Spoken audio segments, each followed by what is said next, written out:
everyone, welcome to the RM Success Mantra classes. Panchatantra की कहानियाँ। पंचतंत्र की कहानियों में से आज और एक कहानी मैं आपके लिए लेकर आई हूँ जिसका नाम है 1 और 11।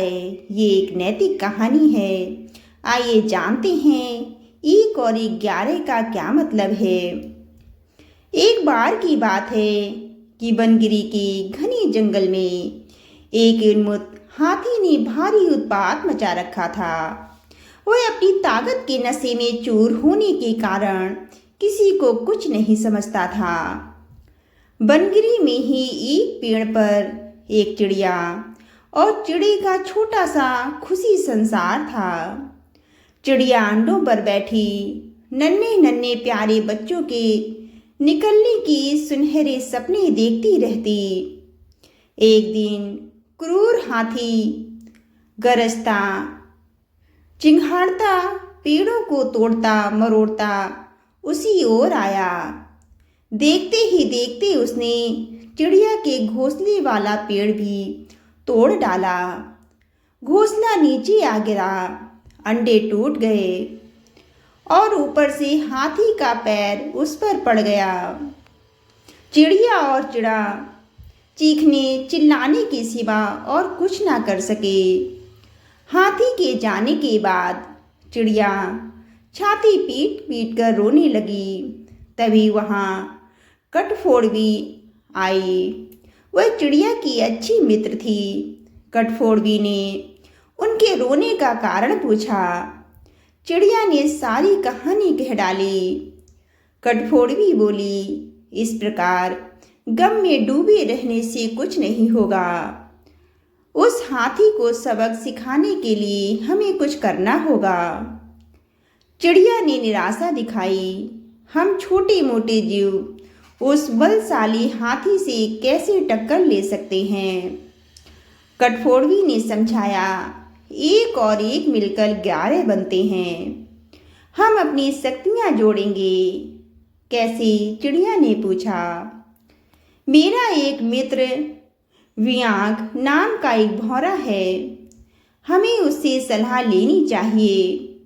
चिड़िया और कठफोड़वी भौरे से मिले। भौरा गुनगुनाया, यह तो बहुत बुरा हुआ। मेरा एक मेढक मित्र है, आओ उससे सहायता मांगें। अब तीनों उस सरोवर के किनारे पहुंचे जहां वह मेढक रहता था। भौरे ने सारी समस्या बताई। मेढक भर्राए स्वर में बोला, आप लोग धैर्य से जरा यहीं मेरी प्रतीक्षा करें। मैं गहरे पानी में बैठकर सोचता हूँ। ऐसा कहकर मेढक जल में कूद गया। आधे घंटे बाद वह पानी से बाहर आया तो उसकी आंखों में चमक थी। वह बोला, दोस्तों, उस हत्यारे हाथी को नष्ट करने के लिए मेरे दिमाग में एक बड़ी अच्छी योजना आई है। उसमें सभी का योगदान होगा। मेढक ने जैसे ही अपनी योजना बताई, सब खुशी से उछल पड़े। योजना सचमुच अद्भुत थी। मेढक ने दोबारा बारी बारी सबको अपना अपना रोल समझाया। कुछ ही दूर वह उन्मत्त हाथी तोड़ फोड़ मचाकर व पेट भरकर कोपलों वाली शाखाएं खाकर मस्ती में खड़ा झूम रहा था। पहला काम भौरे का ही था।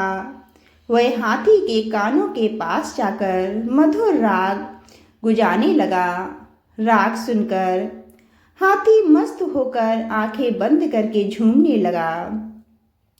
तभी कठफोड़वी ने अपना काम कर दिया। वह आई और अपनी सुई जैसी नुकीली चोंच से उसने तेजी से हाथी की दोनों आंखें बीध डाली। हाथी की आंखें फूट गईं। वह तड़पता हुआ अंधा होकर इधर उधर भागने लगा।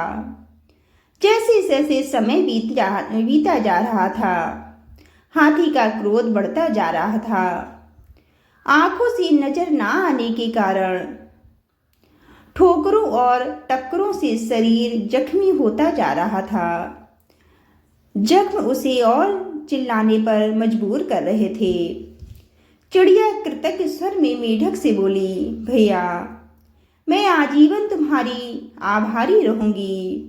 तुमने मेरी इतनी सहायता कर दी। मेढक ने कहा, आभार मानने की जरूरत नहीं, मित्र ही तो मित्रों के काम आते हैं। एक तो आंखों में जलन और ऊपर से चिल्लाने चिंघाड़ने के कारण हाथी का गला सूख गया था। उसे तेज से प्यास लग रही थी। अब उसे एक ही चीज की तलाश थी, वो था पानी। मेढक ने अपने बहुत से बंधु बांधवों को इकट्ठा कर और उन्हें ले जाकर दूर बहुत बड़े गड्ढे के किनारे बैठाकर टर्राने के लिए कहा। सारे मेढक टर्राने लगे। मेढक की टर्राहट सुनकर हाथी ने सोचा कि मेढक वहीं रहते हैं जहां जल का स्रोत होता है। वह उसी दिशा में चल पड़ा। टर्राहट और तेजी से बढ़ती जा रही थी। प्यासा हाथी और तेज भागने लगा। जैसे ही हाथी गड्ढे के किनारे पहुंचा, मेढकों ने पूरा जोर लगाकर टर्राना शुरू कर दिया। हाथी आगे बढ़ा और विशाल पत्थर की तरह गड्ढे में गिर पड़ा, जहां उसके प्राण पखेरु उड़ गए। इस प्रकार उस अहंकार में डूबे हाथी का अंत हो गया। ये कहानी हमें यही सिखाती है कि एकता में बहुत बल होता है और एक ना एक दिन अहंकार का अंत अवश्य होता है। आपको कहानी कैसी लगी जरूर बताइएगा।